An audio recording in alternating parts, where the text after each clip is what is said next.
Hey everyone, I'm Rohini and today we'll discuss the case Santosh Kumar versus Bhai Mool Singh case. So let's start with the fact of the cases. Okay, so इस case के fact क्या है? Okay change कर लेते हैं। जो भाई मूल सिंह है यहाँ पे, जो हमारे जो रिस्पोंडेंट है, ये सॉरी भाई मूल सिंह जो है यहाँ पे ये ओरिजिनल प्लेंटिफ होते हैं जिन्होंने समरी सूट फाइल किया। किस चीज़ के लिए? जो इनका चेक डिसऑनर हुआ ना, चेक दिया वो डिसऑनर हो गया। अब चेक डिसऑनर क्या होता है, इस पर ऑलरेडी मैं वीडियो बना चुकी हूँ, तो देख लेना, ठीक है। थोड़ा प्रमोशन बनता है। देन भाई मूल सिंह जो है यहाँ पे ये ओरिजिनल प्लेंटिफ थे। इन्होंने समरी सूट फाइल किया under this 37 CPC। Santosh Kumar जो थे यहाँ पे ये ओरिजिनल रिस्पोंडेंट है। ये रिस्पोंडेंट है जिन्होंने अप्लाई किया लीव टू डिफेंड कि भाई अब इन्होंने तो समरी सूट डाल दी। समरी सूट में जब तक कोर्ट आपको परमिशन नहीं दी कि आप खुद को डिफेंड नहीं कर सकते हो, तो संतोष कुमार जी ने अपने अपील डाली है to leave to for the leave to defend.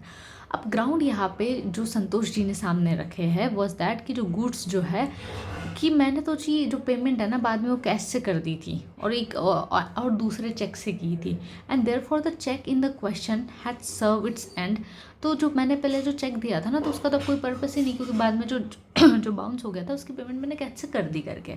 अभी जो ट्रायल कोर्ट क्या कहता है, जो डिफेंस जो रेस किया है ना ट्रायबल इशू में, बट डिफेंस जो है वो बहुत ही ज़्यादा वेग है और बोनाफाइड नहीं है। मतलब सुनने में लग रहा है भाई कि कितना फर्जी बात कह रहे कि चेक बाउंस हो गया, फिर मैंने तो कैश दे ही दिया, तो फिर अब कोई मैटर ही नहीं बनता है। मतलब what easy escape kind of.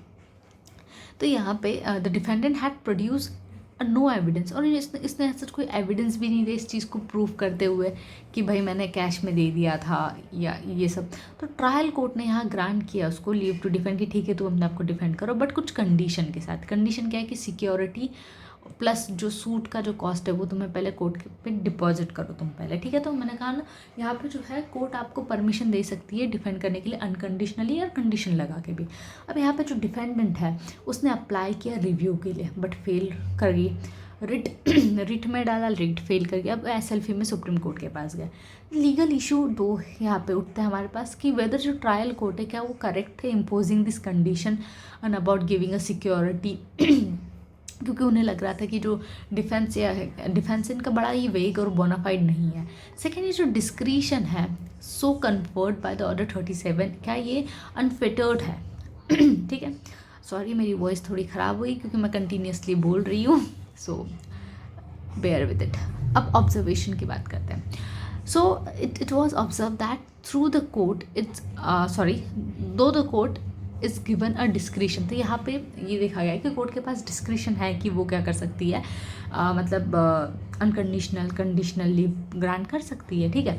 It must be exercise along with the judicial line की जो डिस्क्रिशन दिया है कोर्ट को उसको बहुत जुडिशियली यूज़ करना है, ठीक है। प्रिंसिपल ऑफ नेचुरल जस्टिस को ये सब बोल वचन लिखना है, ठीक है। Then whenever the defence is raise, कोई डिफेंस जो अगर कोई इशू रेस कर रहा है, ठीक है, लीव के लिए, तो that must be given when that is the case it must be given unconditionally, otherwise the leave में बी इल्यूजनरी। तो जब कोई ऐसा इशू रेज होता है ना, तो जब आप लीव देते हो तो वो अनकंडीशनल होनी चाहिए, अदरवाइज जो लीव है वो क्या हो जाएगी, इल्यूशनरी हो जाएगी। अगर court is of a opinion की जो डिफेंस है वो बोनाफाइड नहीं है, then it can impose a condition. अगर देखो या तो अगर आपको लग रहा है कि भाई इशू एकदम वैलिड है, वेरी रीजनेबल इशू है, तब तो आप अनकंडीशनल लीव दे दो, ग्रांट कर दो परमिशन के, आओ डिफेंड कर दो। लेकिन अगर तुमको लग रहा है ना कि यहाँ पे जो डिफेंस है वो बोनाफाइड नहीं है, ठीक है, बोनाफाइड नहीं है, तो कुछ ना कुछ सर्टेन कंडीशन जो है वो इम्पोज कर सकती है and not tie down to refusing to leave to defend. और ये जो टेस्ट हम लोग डाल रहे हैं यहाँ पे, test to see whether the defence raise is a real issue और नॉट शैम।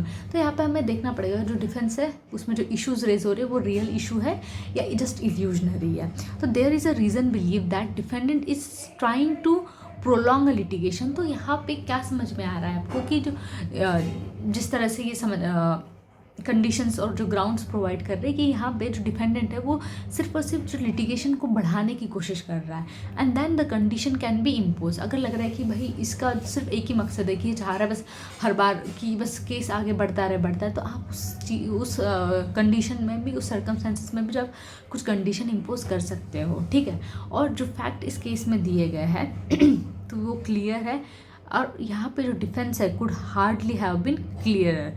तो कह रहे कि यहाँ पे तो डिफेंस क्लियर ही नहीं है, तो जो इन्होंने केस किया ना ट्रिब्यूनल ने वो एकदम सही किया।